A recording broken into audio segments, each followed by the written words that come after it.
अंधविश्वास शिक्षाप्रद कहानी। विद्याधर रामनगर नामक गांव में रहता था। उसके खेत बहुत उपजाऊ थे और हर बार उसके खेतों में झूमती और लहलहाती फसल को देखकर सब ईर्ष्या करते थे। हमेशा फसल से उसे बहुत आमदनी होती थी, इसलिए दिन प्रतिदिन वह अमीर होता जा रहा था। अब उसकी गिनती अमीर लोगों में होने लगी। वह थोड़ा बहुत पढ़ा हुआ था, परंतु उसकी पत्नी सुरुचि ने इंटर किया था। वह काफी बुद्धिमान थी। वह विद्याधर को हमेशा समझदारी भरी और व्यवहारिक बातें बताती, किंतु वह उन्हें गंभीरता से न लेते हुए मजाक में उड़ा देता। वह पुराने विचारों का था, इसीलिए जादू टोनों, अंधविश्वास व भाग्य पर बहुत यकीन करता था।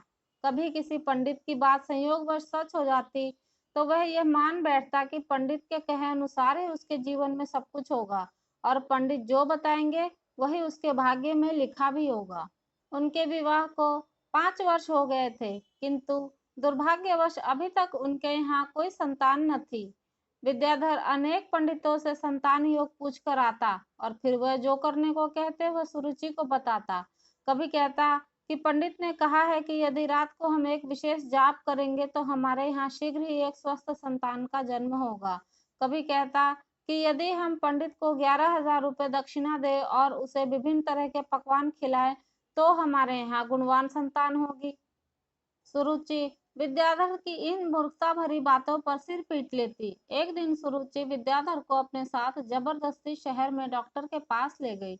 डॉक्टर ने उन दोनों का चेकअप किया।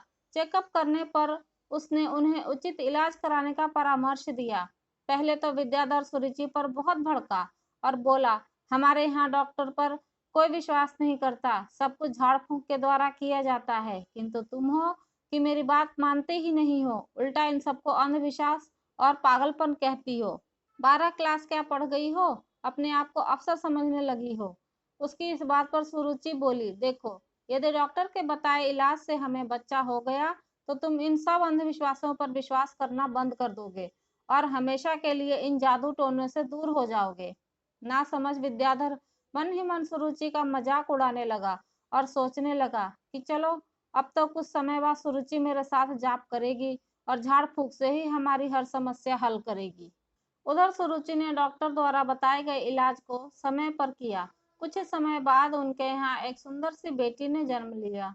विद्याधर यह देखकर हैरान रह गया कि जो मंत्र जाप, अनुष्ठान व झाड़ फूक वह वर्षों से संतानों प्राप्ति के लिए कर रहा था, वह उसके किसी काम न आए, बल्कि डॉक्टर द्वारा इलाज की सलाह से 1 वर्ष के अंदर ही उसके घर में एक नन्ही सी परी की किलकारियां गूंज उठी। विद्याधर उस बच्ची का नाम परी रखता है और अपनी पत्नी सुरुचि से अपनी अंधविश्वासी हरकतों के कारण माफी मांगता है। फिर उसने उससे वादा किया कि आगे से वह कभी भी इन पोंगा पंडितों की बातों में नहीं आएगा और बीमारी या समस्या के समय हमेशा डॉक्टर या पढ़े लिखे व्यक्ति से परामर्श करके उसका समाधान निकालेगा।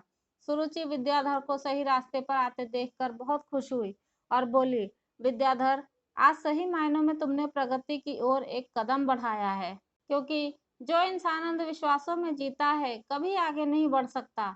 अंधविश्वासों के कारण एक दिन ऐसा आता है जब वह अपना ही नुकसान कर डालता है, किंतु शुक्र है कि तुम सही समय पर भटके हुए मार्ग से प्रगति के मार्ग पर आ गए हो। विद्याधर सुरुचि की बातों में सहमति जताता है। इस कहानी के बारे में आपकी क्या राय है, कमेंट करके ज़रूर बताइए। मेरी वीडियो पसंद आई हो तो लाइक और शेयर करना ना भूलें। साथ ही साथ अगर मेरे चैनल पर नए हैं तो उसे सब्सक्राइब ज़रूर कीजिए। अपना बहुत बहुत ध्यान रखिए।